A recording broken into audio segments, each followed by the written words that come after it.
Luton Town, v Everton FA Cup. 1986. Did you know Tommy Robinson used to be a football hooligan?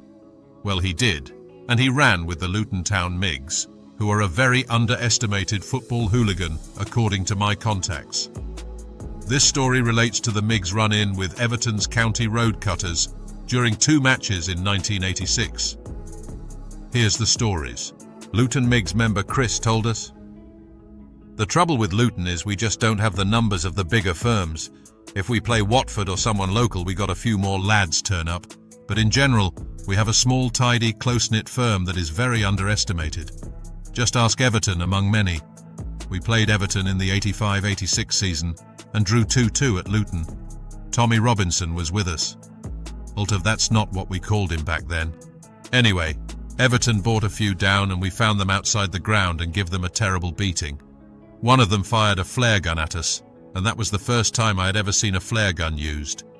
After the major battle, some of them separated and we caught them up after a few minutes. One of them got cut up quite bad, and rumour is that once back on the coach, the guy didn't want to stop at Luton Hospital, even though he was still bleeding, because he was terrified we would turn up at the hospital. So instead, they went all the way to Milton Keynes, a further 23 miles away. That's how bad a beating these guys got. Data. Anyway, because we drew 2-2, we had a replay up at their place. Someone told me to avoid the Stanley Park, but 20 lads on a night out, what could go wrong? As soon as we reached Stanley Park, one of ours got a bottle on the head, cutting him badly. There's a graveyard to the one side of the park, and all of a sudden 100 Scousers appeared, and walking by the side of us, showing us their knives and telling us what they were going to do to us. We carried on walking, but they mingled in with us, splitting us up and started attacking us. One of our guys got slashed above the eye. A right mess it was. Just as it looked like the end for all of us, about 4 old Bill appeared and managed to repel the Scousers after a short battle with them. We were then escorted to the ground. But we were fighting all the way, because the Scousers had reformed and were attacking from the rear.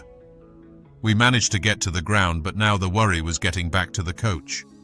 Luckily, the police must have learned from the previous trouble, and there were more police than Luton for the journey back to the coach.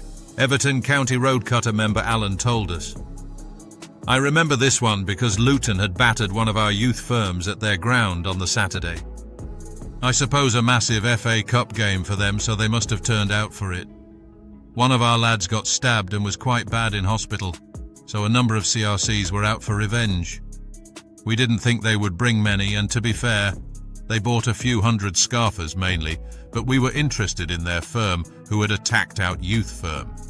It was obvious who they were once they got off the coach. No colours, looking around all the time, that sort of thing. The police escort was minimal for a night match, so we attacked them at Stanley Park as per the usual tactic. It's always amazed me that the police are surprised by an attack at the Stanley Park graveyard site, as it's been going on for nigh on 60 years. I remember my old man telling me stories from the 60s about it. Anyway, I digress. So this little Luton firm of about 30 come walking through the park and are set upon almost immediately by about 60 Everton. They hadn't got much chance, had they? But to be fair, they stood their ground. I've seen bigger, supposed tougher firms leg it by now. I mean, they were on the back foot and were getting separated from each other, but they didn't run. In amongst the melee, someone got bricked or bottled, and 3 of theirs got slashed up by some scally with a blade. I suppose the revenge was taken there and then. The rest got escorted to the ground under lots of attacks, but as usual, too many police to launch a proper attack, which would have seen them off. I would give their little firm an 8 out of 10 for having the balls to show up and for not running under major pressure. After the match, we tried again, I remember, but too many busies for anything much to happen. We thank Chris and Alan for their recollections. It's clear that Tommy and the MIGs had a torrid time at Goodison. Payback for their treatment of the Everton firm at Luton, no doubt. Thanks for watching. Please like and comment, and of course subscribe if you haven't already.